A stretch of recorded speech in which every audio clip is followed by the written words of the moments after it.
the old medical systems are reappearing in modern time as alternative, complementary, and psychosocial medicine. What is happening today? Interestingly, two huge movements of the last century have put this old knowledge into use: psychoanalysis and psychodynamic therapy, most importantly SCTP, going though the mind on one hand, and bodywork, most importantly, and sexual therapy, especially the tantric tradition. Almost 20 years ago, we were conducting epidemiological research on quality of life, closely examining the connection between global quality of life and health in a series of huge surveys using large and extensive questionnaires, some of them with over 3,000 questions. We found quite surprisingly, from this huge database, that quality of life, mental and physical health, and ability of social, sexual, and working ability seem to be caused primarily by the consciousness and philosophy of life of the person in question, and only to a small extent by objective factors, like being adopted, coming from a family with only one breadwinner, mother being mentally ill, or oneself being financially poor or poorly educated, which are obviously very much socially inherited. This scientific finding was not expected, and so counterintuitive for us that we were forced to investigate the subject, going to the roots of Western medicine, or the Hippocratic character of medicine. This meant that we had to look at transcultural and integrative medicine, the emerging science of alternative medicine, and to the very much forgotten traditions of psychosomatic, psychodynamic, and bodily-oriented therapies. Theoretically, epidemiologically, statistically, we have been looking at what seems to be the common denominator for all existential healing work in all cultures at all times. We have also been debating many difficult issues related to modern-day medical science. What we have learned from this long journey through the grand medical heritage from the different cultures on this planet is that we need to work on body, mind and spirit at the same time. Medicine men has always combined talking, touching, and praying, and that being human and truly kind is what really heals the other person.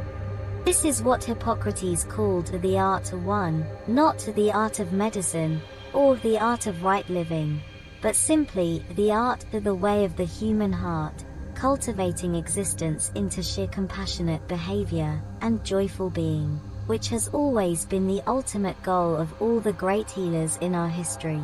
The most paradoxical aspect of this is that while we like to think we are taking medicine forward, we are actually just taking medicine back to its roots. The most important thing is that research and development in this field is made in a dialectic process between qualitative and quantitative research. There are basically two ways of documenting an effect of a holistic medical intervention: the quantitative and the qualitative approach. Much effort has been given to developing valid methodology and measuring tools, but the art of documentation has become a complex and expensive task. In this communication, we will focus on the qualitative research method. Fortunately, the holistic approach makes it much simpler, because there are always three domains to investigate: health, quality of life, and ability. These three domains can be subdivided in as many detailed domains as one wishes, but often three are sufficient for most purposes. There are two qualitative aspects of documenting effect in medicine, often called subjective, that is from the perspective and experience of the patient, and objective, that is from the perspective of the therapist or researcher. To document effect of an intervention using both perspectives, the patient must be interviewed before and after the intervention. Semi-structured interviews with interview rating of the state immediately before and after the intervention can be used to give the objective perspective on the effect of the intervention. Interviewing the patient after the intervention can give the patient's subjective experience of the effect. Most importantly, these perspectives often leads to two different results. but confronting the patient with the observed improvement, after the patient has given his own experience of the effect, can be very enlightening. The consensus paradigm states that only to the degree that there is consensus between patient and therapist observer, the treatment has an effect. If the patient experiences an effect that cannot be observed, something else is likely to have happened. A pleasant experience with the therapy is not the same as the effect of a treatment. If the patient does not experience an observed effect, this effect is most likely to be happening only in the observer's mind. Very often a therapist is convinced that a cure or intervention gave a positive result, but the fact that the patient did not experience that is then often neglected. So if the patient did not experience any improvement, such an improvement is most likely not to have happened. Interestingly, one single patient is enough to document effect with the consensus paradigm. If both the physician and his patient, after careful investigation before and after the treatment, find that the treatment has helped, this is most likely the case. The more precise the target group and the treatment are defined, the more valuable the documentation. We recommend for securing the validity that the presented method is used with 5 highly comparable patients receiving 5 highly comparable treatments. As always, we recommend for the observer rating a 5-point symmetrical Likert scale with neutral middle point and equidistance 143. A clinically significant improvement must be half a step on this scale or more.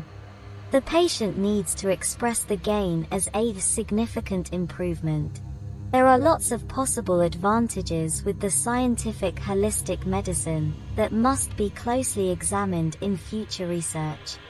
How can it be maker affordable, efficient medicine for the future? The possibility to prevent disease. The possibility to cure cancer and coronary heart disease. The possibility to seroconvert HIV-positive patients to HIV-negative. The possibility to relieve pain and discomfort. The possibility of rehabilitating working ability. The possibility of improving people's competency as parents. The possibility of improving working efficiency through development of talent. The possibility of helping people to be happy in spite of difficult circumstances and challenges. Holistic education encompasses a wide range of philosophical orientations and pedagogical practices. Its focus is on wholeness, and it attempts to avoid excluding any significant aspects of the human experience.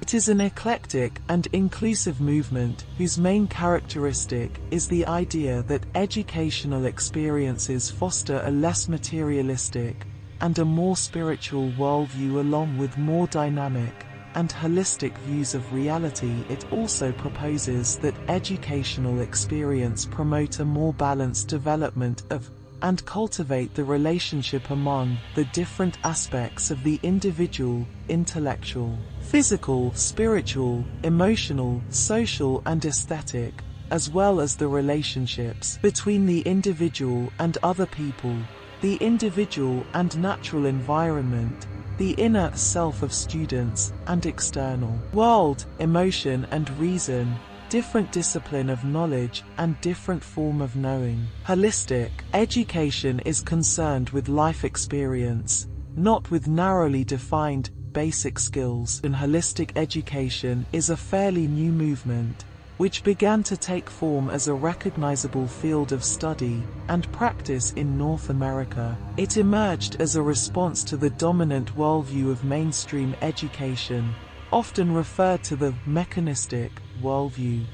Rather than attempting to provide a model of education, holistic education seeks to challenge the fragmented, reductionistic assumptions of mainstream culture and education. In other words, Holistic education is concerned with underlying worldviews or paradigms in an attempt to transform the foundations of education. Holistic education is not to be defined as a particular method or technique. It must be seen as a paradigm, a set of basic assumptions and principles that can be applied in diverse ways. Holistic education addresses the broadest development of the whole person. It aims for the fullest possible human development, enabling a person to become the very best or finest that they can be and develop fully those capacities that together make up a human being. A main element of holistic education is its focus on the interconnectedness of experience and reality. Holistic education attempts to develop a pedagogy that is interconnected and dynamic, and thus is in harmony with the cosmos. In contrast, much of traditional education tends to be static and fragmented, ultimately promoting alienation and suffering in others. Holistic education focuses on the relationship between the whole and the part and suggests that teaching and learning approaches need to be rooted in a larger vision. Within this holistic perspective, the student is positioned as an active, participatory. The holistic vision includes a sense of the whole person and environment. Holistic education frequently claims that it wants to educate the whole child, all parts of the child, educate the student as a whole and not an assemblage of parts. See the child as part of a whole society, humanity, the environment, some spiritual whole, from which it is not meaningful to extract the student. Holistic education challenges the present approach to education and its obsessive focus on standards and testing. Holistic educators see this approach as reflecting a materialist and consumerist culture that has reduced schooling to the training of individuals to compete and consume in the global marketplace. The present thrust can be seen as abandoning any attempt to educate the whole human being. It reduces schooling to training for the workplace that can be easily assessed through standardized tests. Holistic educators are convinced that the further evolution of civilization and human consciousness requires a renewed measure of respect and reverence for the inner life of the growing person. Holistic education provides students with a sense of meaning and order to things. By introducing students to a holistic view of the planet, life on Earth, holistic strategies enable students to perceive and understand the various contexts which shape and give meaning to life. Holistic education is a journey for both the educator and the student. For both, the nature of holistic education can change as they each progress through the program and draw different experiences from it. The process of holistic education must therefore be flexible and dynamic to accommodate these personal differences and influences. Differences in the rate of personal progression. The holistic ideal can be traced back to indigenous cultures. In general, the Aboriginal or indigenous person sees the earth and the universe as infused with meaning, and holistic educators